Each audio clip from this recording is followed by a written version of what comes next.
ሰበር ዜና በበርካቶች እንግዲህ ተወዳጅነትን ያተረፈው አልታ ፕላስ የፀጉር ቅባት በአሁኑ ሰዓት እንግዲህ በገበያ ላይ ተመሳስሎ የተሰራው ፌኩ እየተሸጠ እንደሆነም ድርጅቱ ደርሶበታል። እናም ደንበኞች ይህንን አልታ ፕላስ የፀጉር ቅባት ስትገዙ ኦሪጂናሉን ከፌኩ በመለየት ትክክለኛውንና ኦሪጂናሉን አልታ ፕላስ ብቻ እንድትገዙ ድርጅቱም በጥብቅ አሳስቧል። ታዲያ ኦሪጂናሉና ፌኩን የምትለዩበት የመጀመሪያው መንገድ ኦሪጂናሉ እንግዲህ ከላይ እንደምትመለከቱት ማሸጊያው ጽሑፍ ያለው ስቲከር ሲሆን ፌኩ ደግሞ ምንም አይነት ጽሑፍ የሌለው አልሙኒየም ብቻ ነው።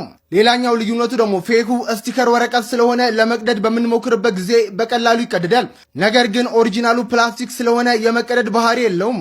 ታዲያ ሶስተኛው ልዩነቱ ደግሞ ከላይ እንደምትመለከቱት ኦሪጂናሉ ገልብጣችሁ እንግዲህ ብልቃቱን ስትመለከቱት ምንም አይነት ጽሑፍ የለውም። ፌኩ ግን ከላይ እንደምትመለከቱት 50 ሚሊ ሊትር የሚል ጽሑፍ አለው። በተጨማሪም እንግዲህ የኦሪጂናሉ ክዳን ሰፋ ያለ ሲሆን የፌኩ ደግሞ ጠበብ ያለ ክዳን ያለው። የስቲከር ቀለማቸውም እንግዲህ ከላይ እንደምትመለከቷቸው በጉልህ ልዩነት አላቸው። የታሸጉበት ካርቶንም ቢሆን የራሱ የሆነ ልዩነት አለው። ኦሪጂናሉ እንግዲህ ካርቶኑን ውስጡን ስትከፍቱት ነጭ ሲሆን ፌኩ ደግሞ ካርቶኑን ስትከፍቱት በውስጥ በኩል ኖርማል የካርቶን ከለር ነው ያለው። እናም እነዚህ ልዩነት አውቃችሁ እንግዲህ አልታ ፕላስ የፀጉር ቅባትን ስትገዙም ኦሪጂናሉን ብቻ በመግዛት እንድትጠቀሙ ድርጅቱ በጥብቅ አሳስቧል።